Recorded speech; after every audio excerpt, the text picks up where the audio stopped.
No, I didn't create the Scala Battalion or any other unit and allow what is happening there. I started a company, I did this, someone else did something else. Well, it's a culture that has formed overall, which simply must be eradicated because otherwise we won't be able to defeat an enemy that has the exact same thing happening in their system. What solutions were proposed then? These are radical personnel decisions. This means changing both the commander-in-chief and the chief of the general staff. I promised today that we need to talk like adults. In reality, we have no other choice if we want to defeat the enemy asymmetrically with minimal losses, where strong leaders and commanders will develop instead of being suppressed, written off, reprimanded, and so on, and so on. A modern organization built on technology requires leadership in management. It means a lot of sensors. It means working with IT specialists, working with smart people, and attracting them without vast resources or high salaries. And this is a completely different kind of management that must exist. Appointing strong corps commanders. We also have several corps that we all know. The 3rd Quartier, the 8th Corps, the Air Assault Forces. There are many corps that are showing results. There are many corps that consist of 13 brigades. And they cannot build a management structure. And we don't know who is responsible for what, who was appointed, or who is even accountable for anything at all. 3rd, these are drone assault forces. This is a change in the concept of how we deploy infantry.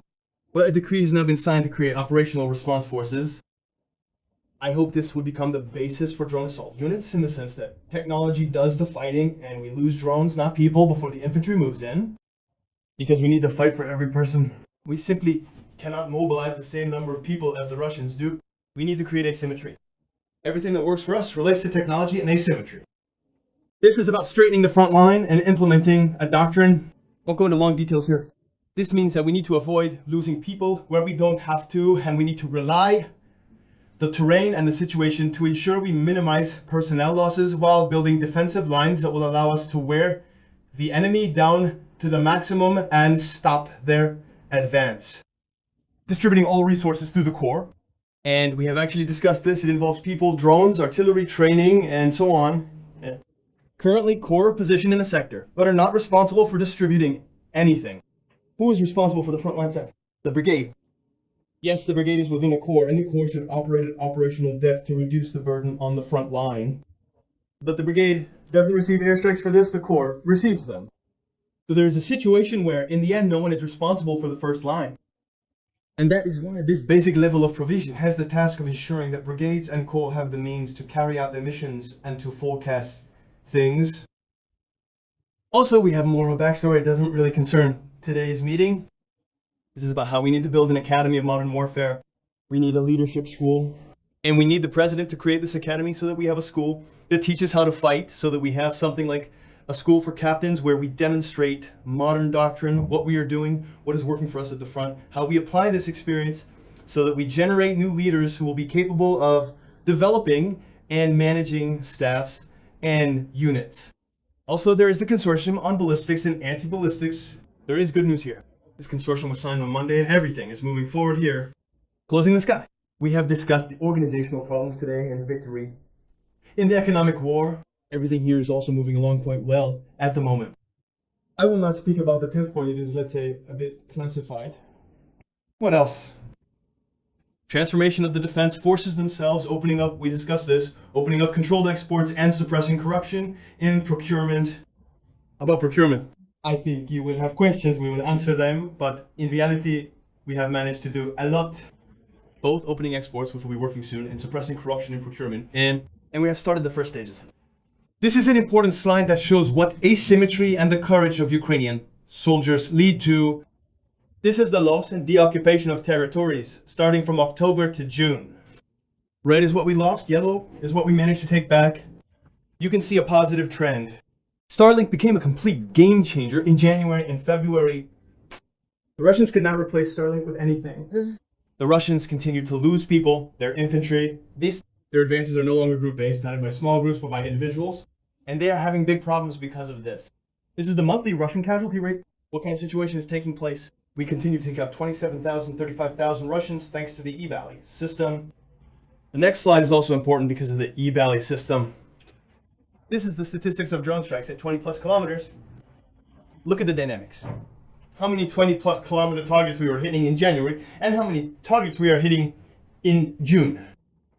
The system that we created, the purchasing power in February, when the funds were released, again, I won't repeat this today because it can be read on social media. It led to the appearance of such statistics, and because of the resistance one constantly has to face to achieve this, it exists. That's 50+ kilometers. Look at the dynamic. I spoke to your critics yesterday, and they said that, in principle, we have all become victims of two egos clashing, yours and Syrskia's. I wanted to know why it really didn't work out for you to work with Syrsky, since you should, in principle, have one goal: to win the war. But you just described what the General Staff was doing with your initiatives. The logic is unclear to me. Why slow them down if we have one goal? Could you tell me if we haven't become victims of ego? Thank you very much. Yes, I can answer this question. Actually, when the president said he did not plan to change Syrsky, that was his decision as Supreme Commander-in-Chief. And I completely agreed with this decision and said, that means I will learn to work with him because, after all, our client is the Ukrainian people, not someone else. And that's why we have to work. But we were met with the fact that all the initiatives we proposed started to be blacked. And Syrsky, considering all the problems we talked about today, is not ready to talk about problems openly, face to face. He is ready to go to meetings, personally, weave intrigues, and think that someone ordered some media campaign rather than seeing the problem in the actions taking place. And this led to the fact that, in reality, he issued an ultimatum, yes, as we know. And instead of figuring out how to asymmetrically defeat Russia, which is the Commander-in-Chief's task, he figured out how to split the country. Where we find ourselves today. And this is a big problem, because by my nature, I don't want to complain about the existing problems. In his analytics, I came and said, if we want to win, we need to do this. But I didn't set conditions, either me or Syrsky, that we will win against Russia with such a commander-in-chief. Because, in truth, Syrsky saved our country in 2022, including the fact that he conducted the Kiev operation, participated in it, he conducted the Kharkiv operation, participated in the Kherson one, and many different operations. We cannot say that such a commander should be underestimated, but the war has completely changed Maersk. A drone changes its architecture completely, or some new features appear at least 4 times a year. Certain things in technology change 20 to 30 times. The management system has changed over the year, and we must change. We cannot keep running on what we had back then. Therefore, we must understand what was good then and what we need to do now in order to defeat Russia. Because the Ukrainian people remain our client in this work. And so I do not think this is an ego problem. I think there are some other reasons for this. But at that moment, I was ready. But as I said, many documents were not signed. And I speak about it frankly, saying, let's do this. We know how to play the bureaucratic game. I was told, don't push it. And I endured and was ready till the Commander-in-Chief issued an ultimatum. Good day. Tell us, what are your further plans now, and what was the result of your conversation with the President yesterday? Did he offer you any further role? If yes or no, what are your plans? We had a normal conversation with the President yesterday. He offered me to become an advisor, or to find some other way to remain on the team. I declined the advisor role.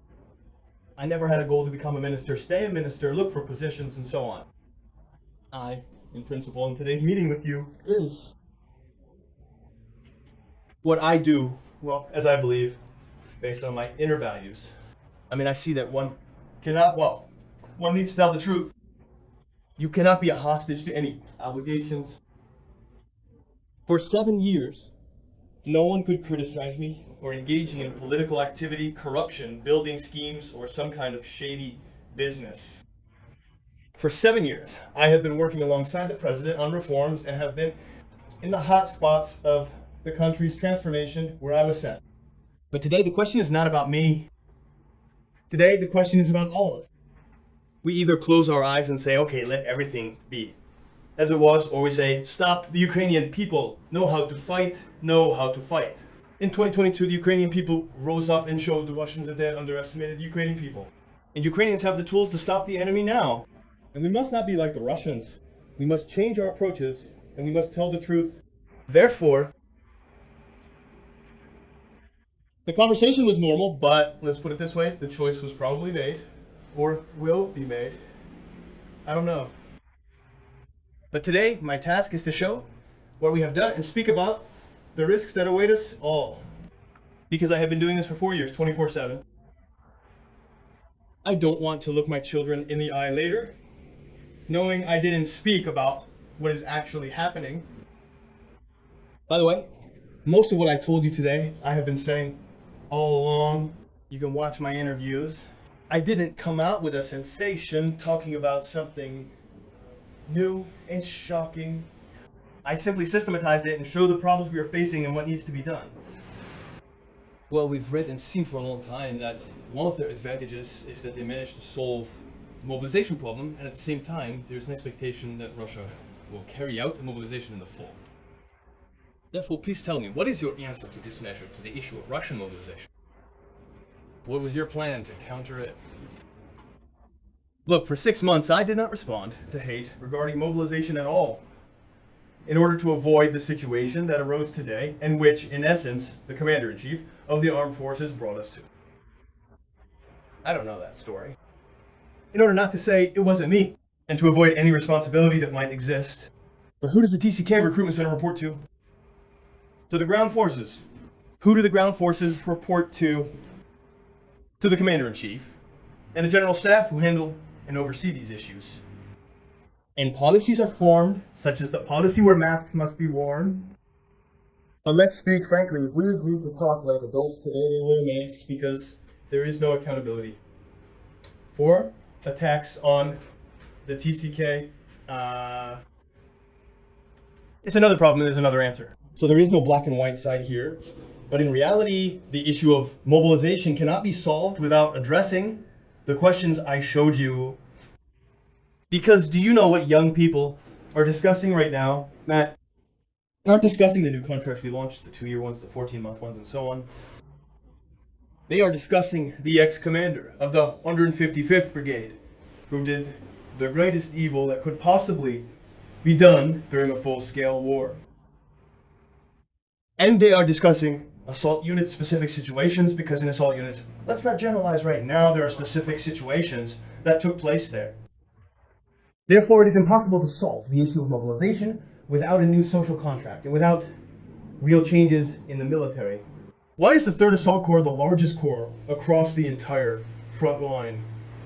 Because processes are built. Because there is accountability for levels. The strip, there is a zone of responsibility. Because all brigades are gathered within the 3rd Corps. Because there is a clear vertical. Because there is a doctrine. Because there is proper supply. Because there is leadership. And because whoever you meet there, the HR skill of the people who recruit is such that everyone is capable and understands any issue. Either Khartia or other units that are showing results. And there is no such problem with stabilization. Kharkiv has a queue of at least 2,000 foreigners who want to come to Kharkiv right now. At least 2,000. And the question, the root of the problem is actually our product. And what are we selling? We are selling lies, chaos, and irresponsibility.